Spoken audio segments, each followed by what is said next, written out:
Captcha বা ৰিকেপচা কিয় ব্যৱহাৰ কৰা হয়? কেপচা বা ৰিকেপচা বুলি ক'লে যদি বুজি পোৱাত অসুবিধা হৈছে তেনেহ'লে ইণ্টাৰনেটৰ পৰা কেতিয়াবা কিবা ডাউনলোড কৰোঁতে বা কেতিয়াবা কোনো ৱেবছাইটত সাইন ইন কৰোঁতে নাইবা জিমেইল একাউণ্ট বনাওঁতে এনেকুৱা কিছুমান একা বেকা লিখা বা এনেকুৱা কিছুমান আখৰ দেখা যায় য'ত লিখা থাকে I am not a robot. আমি এটা ঠিক কৰি ৰবট নহয় বুলি প্ৰমাণ কৰিবলৈ এই একা বেকা আখৰবোৰ ৰি-এণ্টাৰ কৰিব লাগে তাত থকা বক্সটোত। এইবিলাকক কেপচা বুলি কোৱা হয়।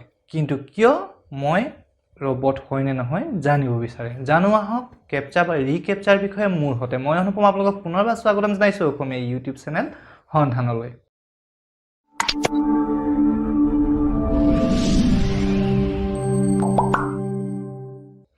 কেপচা আৱিষ্কাৰ হয় 1997 বৰ্ষত কিন্তু নামাকৰণ কৰা হয় 2003 বৰ্ষত। কেপচাৰ সম্পূৰ্ণ অৰ্থ হ'ল completely automated public Turing test to tell computer and human apart.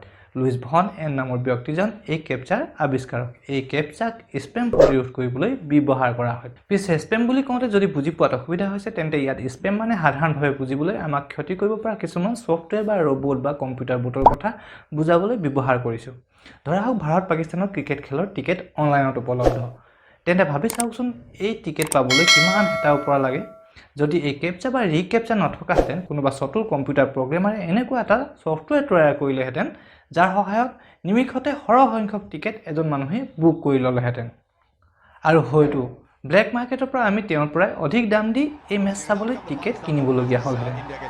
সেইকাৰণে এনেবোৰ ছফ্টৱেৰ বা ৰবট বা কম্পিউটাৰ বুটৰ পৰা পৰিত্ৰাণ পাবলৈ ৱেবছাইটবোৰে কেপচা ব্যৱহাৰ কৰিবলৈ ধৰিলে। কেপচা ব্যৱহাৰৰ প্ৰথম সময়খিনিত মানুহৰ কাৰণে কেপচা সমাধান কৰাটো একেবাৰে সহজ আছিল আৰু কম্পিউটাৰৰ কাৰণে অধিক কঠিন আছিল। এই একা বেকা আখৰবোৰ মানুহে পঢ়িব পাৰিলেও কম্পিউটাৰৰ কাৰণে সহজ নাছিল। কিন্তু লাহে লাহে বহুজনে দাবী কৰিব ধৰিলে যে তেওঁলোকে কম্পিউটাৰ বুটৰ দ্বাৰা এই কেপচাবোৰ অতি সহজেই সলভ কৰিব পাৰে বা পাৰিব। সেয়েহে কেপচাক মানুহৰ কাৰণে সহজ আৰু কম্পিউটাৰৰ কাৰণে আৰু অধিক কঠিন কৰি তুলিবলৈ নতুন নতুন পদ্ধতি ব্যৱহাৰ কৰিবলৈ ধৰিলে। যেনে এটা কেপচা বুজি নাপালে ৰিফ্ৰেছ কৰি আন এটা কেপচা অনা, অডিঅ' কেপচা, ফান গেম আৰু কিবা কিবি। কিন্তু টেকন'লজিৰ এই দৌৰত এইবোৰ বেছিদিন তিষ্ঠি থাকিব নোৱাৰিলে আৰু ছফ্টৱেৰ বা ৰবটৰ সহায়ত কেপচা সলভ কৰাত মানুহ পাকৈত হৈ পৰিল।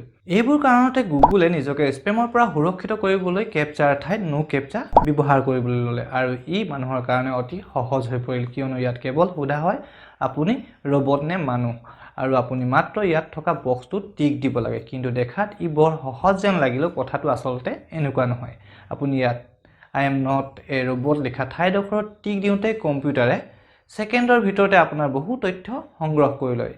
যেনে আপুনি এই কামটো কিমান বাৰ কৰিছে, এই কামটো কৰিবলৈ কিমান সময় লৈছে, আপোনাৰ টাইপিং স্পীড, আপোনাৰ ব্ৰাউজিং হিষ্ট্ৰী, কুকিজ, মাউজৰ মুভমেণ্ট। মানে আপুনি যদি মানুহ হয় কাৰ্চাৰডাল টিক দিবলৈ অলপ বেকা বেকিকৈ আহিব আৰু ৰবট বা ছফ্টৱেৰৰ সহায়ত যদি এই ৱেবছাইটটোত সোমাব বিচাৰিছে তেনেহ'লে চিধা চিধিকৈ আহি পইণ্টত ক্লিক কৰিব আৰু এইবোৰ পৰ্যবেক্ষণ কৰাৰ পাছত যদি আপোনাৰ ওপৰত অলপো সন্দেহ হয় যে আপুনি কিবা ছফ্টৱেৰ ব্যৱহাৰ কৰিছে তেন্তে আপোনালৈ আগবঢ়াই দিব ৰিকেপচা, য'ত আপোনাক দিয়া হ'ব কেইখনমান ছবি আৰু আপুনি চিনাক্ত কৰিব লাগিব। এই ছবিকেইখন আপুনি চিনাক্ত কৰিব পাৰিলেহে আপোনাক ৱেবছাইটৰ ভিতৰলৈ সোমাব দিব। মুঠৰ ওপৰত একেবাৰে সহজ ভাষাত ক'বলৈ গ'লে কেপচা ব্যৱহাৰ কৰা হয় এই কাৰণে কোনোৱে যাতে ৰবট বা কোনো ছফ্টৱেৰ ব্যৱহাৰ কৰি যাতে কিছুমান অবাঞ্ছিত কাম কৰিব নোৱাৰে যাৰ কাৰণে আমাৰ বা এটা ৱেবছাইটৰ ক্ষতি হয়। যদি ভিডিঅ'টো চাই ভাল পালে তেন্তে লাইক কৰিব, কমেণ্ট কৰিব আৰু শ্বেয়াৰ কৰিব। ছাবস্ক্ৰাইব কৰিবলৈ নাপাহৰিব। ছাবস্ক্ৰাইব কৰি কাষতে থকা বেল আইকনটো দবাই দিব যাতে মই দিয়া ভিডিঅ'বোৰৰ নটিফিকেশ্যন আপুনি আগতীয়াকৈ পাই যায়। আৰু ভিডিঅ'টো সম্পূৰ্ণকৈ চোৱাৰ বাবে আপোনালৈ অশেষ ধন্যবাদ।